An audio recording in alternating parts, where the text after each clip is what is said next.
Ahora en nuestra serie de podcasts sobre amplificación de señales hablaremos de la impedancia de entrada de un arreglo Darlington. Pero primero vamos a definir qué es la impedancia de entrada. En esta imagen podemos observar algo que se conoce como una red de dos puertos. Un puerto es un par de terminales sobre la que puede ingresar una señal de voltaje o de corriente. Estas representaciones son muy útiles para modelar circuitos y la respuesta que tienen estos frente a respectivas entradas y salidas. También qué pasa en caso de que exista una o que exista solo otra. De esta manera podemos encontrar características muy importantes, como la impedancia de entrada y salida. Estos parámetros, al momento de hacer un diseño, son de gran importancia porque nos permiten encontrar cosas como, por ejemplo, qué condiciones son necesarias para la máxima transferencia de potencia. Para calcular la impedancia de entrada, suponemos que la fuente 2 y la corriente 2 es igual a 0. Entonces, en este caso, toda la respuesta del circuito dependerá de la entrada. Si nosotros podemos medir y encontrar el voltaje de entrada y la corriente de entrada, podemos realizar una proporción para encontrar la impedancia de entrada.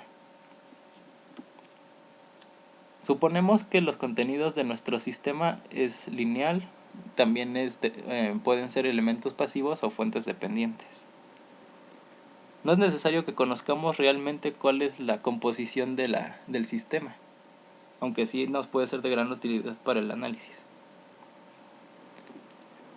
Y aquí tenemos lo que viene siendo nuestra configuración en Darlington. Esta configuración es muy útil al momento de que queramos amplificar mucho la corriente, porque su amplificación de voltaje es muy cercana a la unidad. Pero ¿qué pasa cuando nosotros tenemos una señal que ya está amplificada en cuanto a voltaje, pero no nos está dando la suficiente potencia para poder levantar una bocina? Lo que podemos hacer es utilizar esta configuración para poder tener la misma señal de voltaje o muy cercana, pero poder brindarle una corriente muchísimo mayor.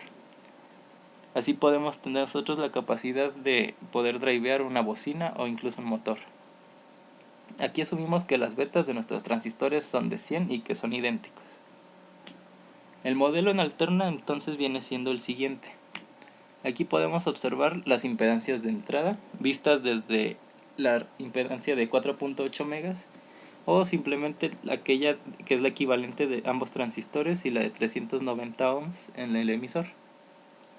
También podemos ver que el voltaje de entrada está impreso tanto en la impedancia de los transistores como la de 4.8 megas porque están en paralelo.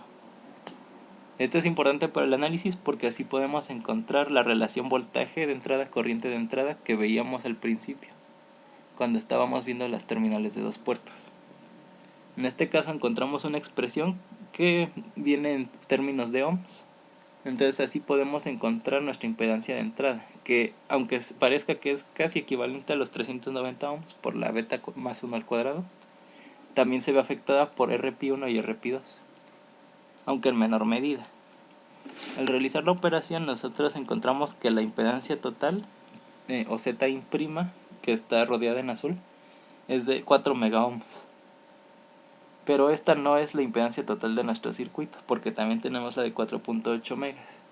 Para encontrar la impedancia total, vamos a hacer el paralelo de la que encontramos anteriormente con la de 4.8 megas. Así obtenemos que son 2 megaohms la impedancia total de nuestro circuito.